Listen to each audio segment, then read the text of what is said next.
Hey team, and welcome to another video in the Astrological Magical Elections video series. Today we're going to talk about the magical elections that are going to be available to us between the Pisces Full Moon on September 2nd until the Virgo New Moon on September 17th. And we actually have a decent amount of electional charts to talk about, which is really great and a little bit rare for the waning moon phase, and some of these are a little bit uncharacteristic of waning moon, but that's okay.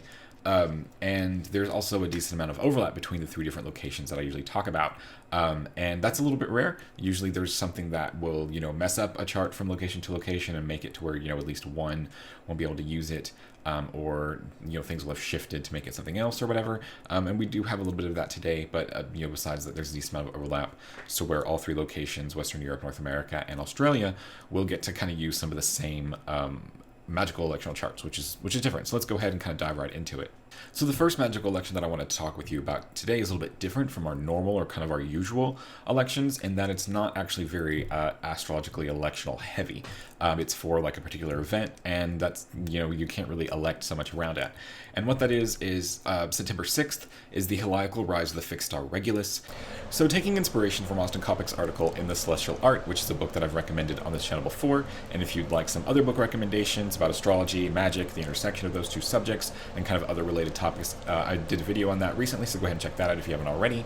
But here we're going to utilize the heliacal rising of the fixed star Regulus to create a Regulus talisman. So usually when we're doing fixed star talismans, we're doing like the Agrippin model, where we want the moon conjoin the fixed star and yada yada yada. But for the heliacal risings, what we're really tapping into is that heliacal rising moment, sort of that birth or reappearance of the star on the eastern horizon after it's been invisible for a certain amount of time because of the close proximity to the sun. So this is sort of another moment, another important moment in a star's life cycle, basically, that we can utilize for talismanic creation. And this chart here is set for that time, for, a little bit before sunrise on my location. But this is something that should be relatively universal worldwide. A lot of times with fixed stars that are, more above or below the ecliptic, their heliacal rise times are going to be different based on your location. Like last time we talked about maybe not last time, but in a recent video we talked about the heliacal rise of Sirius, and I gave a link to be able to determine when that would be for your location, because Sirius is so far removed from the ecliptic. Its heliacal rise date changes based on kind of how far north or south from the equator you are. A Regulus, who is super close to the ecliptic, isn't going to have that much of a shift, so it should be the same pretty much everywhere. So we haven't had a really great Regulus election from like the Agrippin model lately, and this can be a really great way to tap into that in a little bit of kind of like a different angle. And if any of this information or is new to you, or you're not really used to working with fixed stars, or you're not sure of what I mean when I say that a fixed star is, far from the ecliptic or anything like that, I did a video on the fixed stars and their use in astrology, so go and check that out also if you haven't already. So for the Regulus election, you'll want to kind of keep the late Leo, early Virgo ascendant, because that will be roughly when the fixed star will rise over the eastern horizon. It being very close to the ecliptic, we can use the projected ecliptical degree to great accuracy. So, aim for that, shoot for that, and you'll kind of want to wrap up before sunrise, but otherwise that's what you're going to want. So our first sort of more normal astrological election that we're going to talk about today is actually going to be for Western Europe, and this is also for September 6th, very late at night. And this is for a third Lunar Mansion talisman. The third Lunar Mansion is one that we would normally utilize more heavily in the waxing moon phase, which is more akin to its properties of, gaining all good things. But unfortunately, the third Lunar Mansion is on the waning half of the zodiac right now, so we have to do what we can. But what really saves this election, or why I wanted to mention it, bring it to everyone's attention, is because while the moon is in this mansion, she'll actually be applying the waning trine with the sun. So the waxing and waning trines and sextiles are my favorite lunar configurations with the sun, so I definitely wanted to bring it up to your attention. So turning our attention to the election, we have the moon here in the first house, right on the ascendant, in the third lunar mansion, which ends at like 8 degrees of Taurus. And she's applying, like I said, that trine to the sun. And, trines to the sun are always very helpful, always very uplifting, always very special, always very safe. So I always try to find, what mansion the moon's going to be in when that's happening, and see if we can get a good election out of it. Now, the moon is unafflicted by Saturn or Mars, but this Mars conjunction here is, a little bit close, so, about 8 degrees. So if that's something that makes you a little bit uncomfortable, that's totally fine.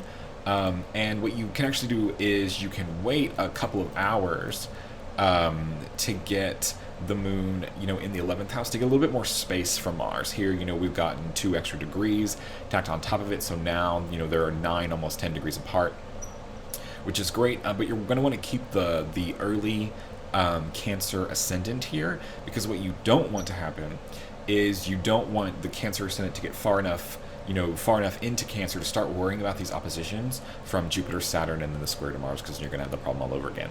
But, if you want to keep that early Taurus to keep the moon on the ascendant, and, Mars will be in the 12th house, kind of out of the way, totally fine. If you're a little bit uncomfortable with how close with how close Mars and the moon are, that's fine too. You can push it off to get the moon in the 11th house, which is, again, totally fine. To get a little bit more space between those two planets and keep that earlier Cancer rising on the ascendant. I think this pen is gone. Dang. Oh no. And now you guys get to witness, like, the death of one of my favorite pens that has run out of ink, and it's really tragic because it's erasable, and I love erasable pens.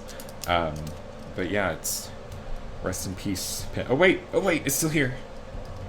Okay, excellent. Oh no. The pen is definitely gone. That's like agonal breathing, which is very distressing. Okay, rest in peace, pen.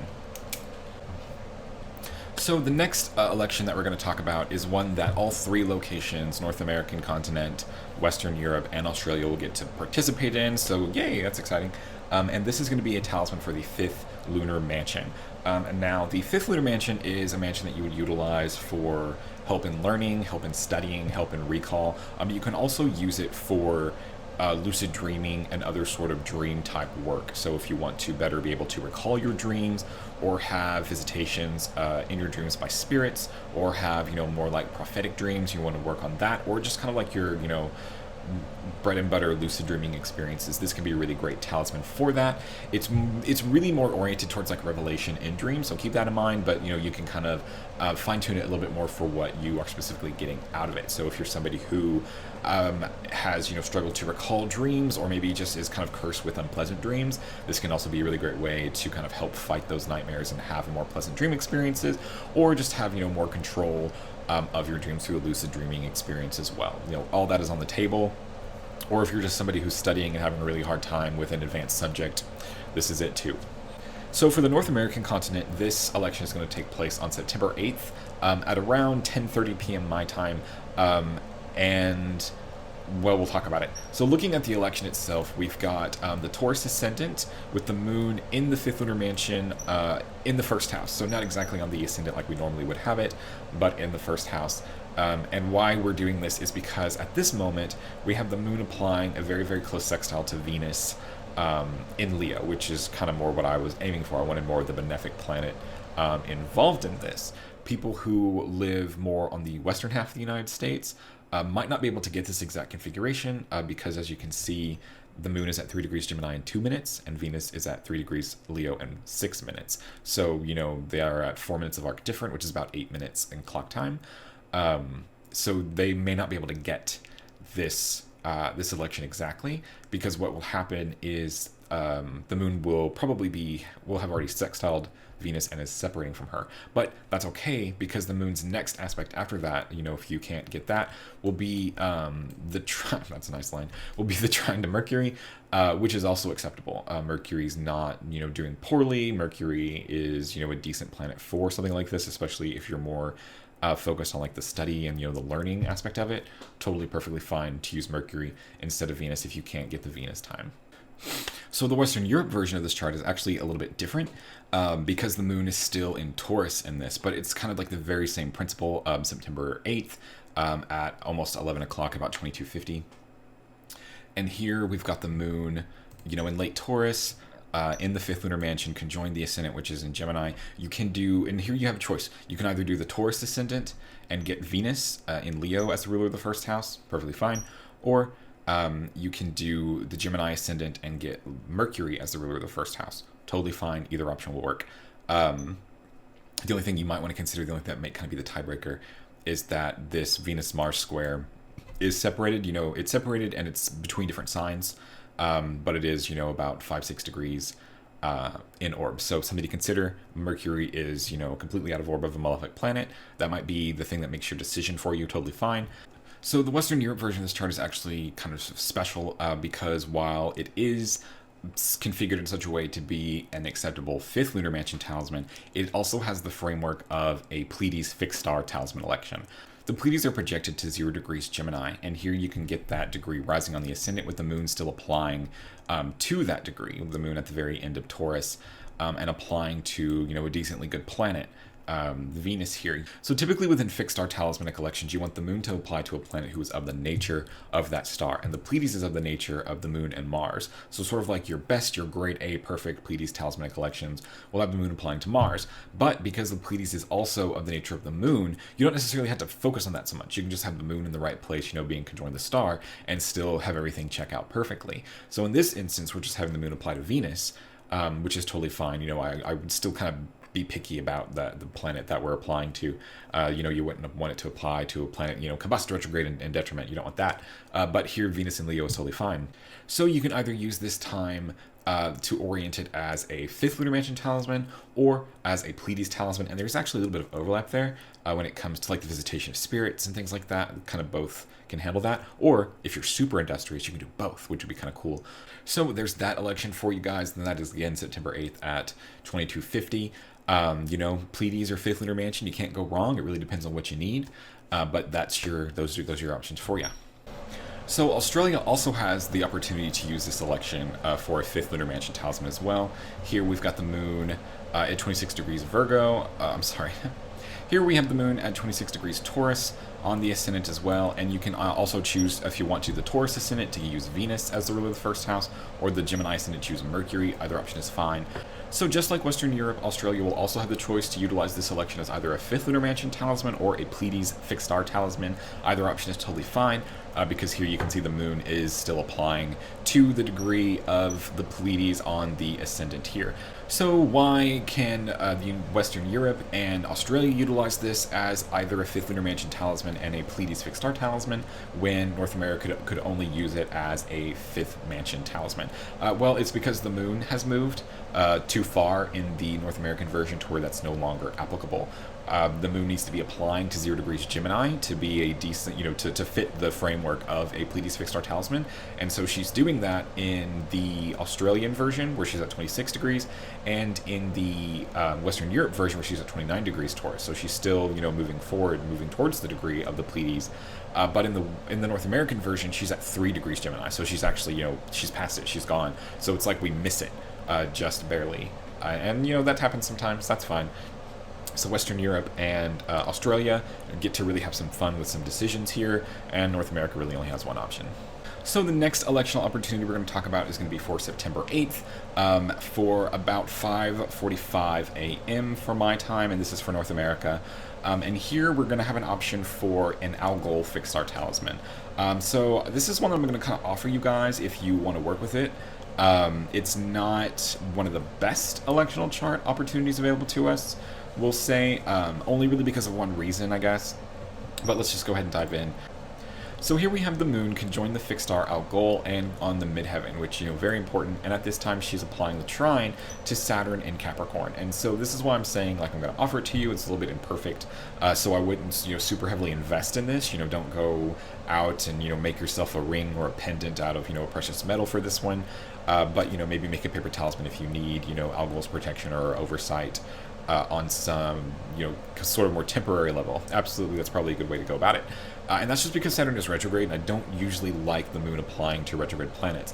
When you're doing fixed star talismans, you want the moon to apply to a planet to the nature of that star, and Algol is of the nature of Saturn and Mars, so the application to Saturn is desirable, it's what we want, but Saturn being retrograde is not desirable. Like, that's not ideal in a lot of ways. It's kind of one of those things you have to balance out a little bit, because it's not necessarily like the spirit of Saturn that you're utilizing, it's the spirit of the fixed star, but there's an affinity there, and they link up in some way. So it's just not ideal. Like I said, don't invest heavily in it, and just, if you're going to move forward with this one, move forward with it in the mind that it is temporary. Thankfully for this election, Lord of the First House is very safe, and as long as you keep kind of the late Leo rising, you'll have the Sun here in Virgo, who's unafflicted by Mars or Saturn or, really anything else. But you could even dip into the Virgo ascendant, and that would bring up Mercury as the ruler of the first house. Mercury being in the second house in the election would be a little bit less desirable than having the sun as the ruler of the first house in the first house, which is much more preferable. But I guess that would depend a little bit on the house system that you utilize. But of course, Placidus master system. Western Europe also has the option for an election for an algol fixed star talisman, set up very much the same. You have the moon here, applying the conjunction to Algol with Algol on the midheaven, and she's still applying that trine to Saturn, still retrograde in Capricorn. That's what we're going to have to work with. But at this point, you are going to have to utilize the Virgo ascendant, which would bring us to Mercury in Libra. So if there's any reason why you don't super want the Virgo ascendant, or you don't really want Mercury in Libra for Western Europe, too bad. That's what you guys are going to have to work with, or not work with it at all. But kind of the exact same thing that I said before. Don't make this a permanent thing. Don't invest very heavily in if you're going to utilize it, because the retrograde is not ideal. But as long as you approach it from like a temporary, maybe getting to know you kind of a situation, or if you only need Algol's protection or oversight, or even if you only want it for a limited amount of time, this can be a good way to get acclimated to it, with the understanding that there will be better elections in the future to invest in more heavily. So our final sort of chart we're going to talk about today is kind of the same chart, but a little bit different between the locations. And starting off in North America, September 14th at around 4 a.m. my time, we're going to have an opportunity for an 11th Lunar Mansion talisman. Now, the 11th Lunar Mansion is one that is a little bit more victory-based and a little bit more career-oriented. It's kind of more about like getting favors answered from people in authority, so it can be really great if you are trying to get a promotion, or trying to get a raise, or just sort of negotiate any sort of benefit or contract. The 11th Lunar Mansion is really great for that. But even for people who are self-employed or contractors or whatever, it's still really good because it also has wealth accumulating powers as well. So the 11th Lunar Mansion is all around really great.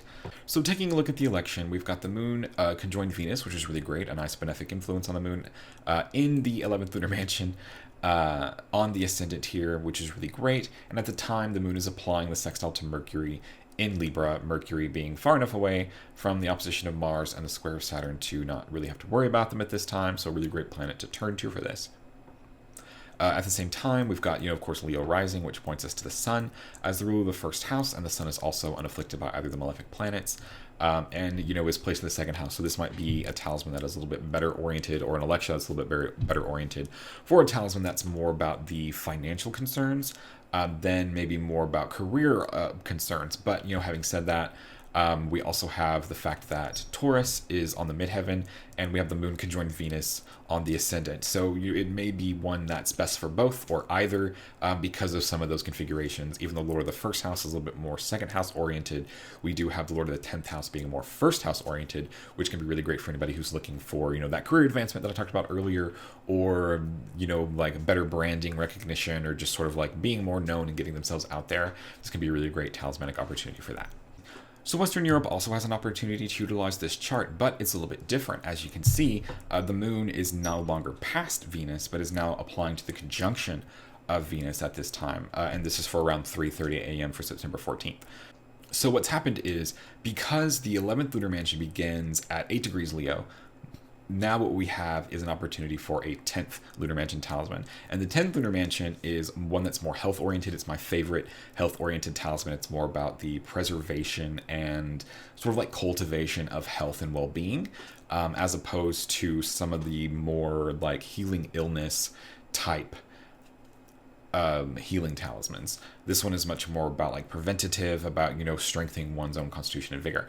And so I typically would not recommend this talisman during a waning moon phase, because that's sort of like a little bit different from the energy that you want. We want to increase vitality, and waning moons aren't super, sympathetic to that. But because we have this conjunction between the moon and Venus in the sun sign of Leo on the ascendant, it seemed like a really great way to kind of mitigate some of those more unusual or more sort of like non-sympathetic elements of the waning moon. So kind of like I said, looking at the election, we've got the moon here on the ascendant in the 10th Lunar Mansion, applying to the conjunction of Venus, a benefic planet who is very health-oriented, who is also placed in the first house while at the same time the ruler of the first house, the sun, is placed in the third house, but unafflicted by Mars or Saturn, so is doing very well. You kind of ticking all your boxes. The only thing that's not there is that ideally you would have a waxing moon for this lunar mansion, but we just don't have that right now. The 10th lunar mansion is on the waning half of the zodiac and will be for a little bit. The sun's only just moved through it. So things like this, having these more benefic planet configurations, are what's going to kind of make this one a better talisman to have. Like I said, I wouldn't consider this the perfect 10th lunar mansion talisman, not something to super, invest in, kind of like the Algol talisman we talked about before, just because, like, for a really perfect 10th lunar mansion talisman, you would want the waxing moon involved. So the Australian version of this chart is one that we have to talk about because it is a little bit more iffy. So this is another 10th lunar mansion talisman. The moon is, not at 8 degrees Leo, so we're still in that 10th lunar mansion, so one that's more health focused. And of course the moon is waning, and I've already talked about that and why that makes me cry. But what really kind of makes me more err on the side of maybe this isn't one to really utilize in Australia, or maybe just like be more cautious if you choose to utilize this in your Australia, is the Mars square. So Mars is squaring the very end of Cancer. 28 degrees Cancer is the exact square. So while the moon is at 1 degrees Leo and about 3-4 degrees away from it and separating, applying to Venus, which is really good, and the ascendant is far enough away to not really have to worry about that square, kind of the moon is still kind of holding on to that afflicting Mars energy and moving more towards the Venus sort of convalescing energy. So while the ruler of the first house and the ascendant are still safe, we have the moon, which is kind of a little bit more turbulent. So if you choose to move forward with this in Australia, just keep in mind that this is supposed to be a bit more temporary. The Mars square makes it a bit more iffy, whereas in the Western Europe version, the moon is far enough away to where we don't really have to worry about the Mars square as much. But here we're still kind of very close to it. So while the moon is, moving forward into smoother waters, and you may decide to move forward with it because of that, we do still kind of have like this turbulence involved in the moon that may not be preferable, or I hesitate to say unsafe, but maybe just a little bit more touch and go. All right, team, so those were our magical election opportunities for this 2-week period. We have a pretty good mixture, Regulus, Algol, 10th lunar mansions, 11th lunar mansions, and 5th lunar mansions. A lot of good stuff to work with, and I will see you guys all again on the Virgo New Moon.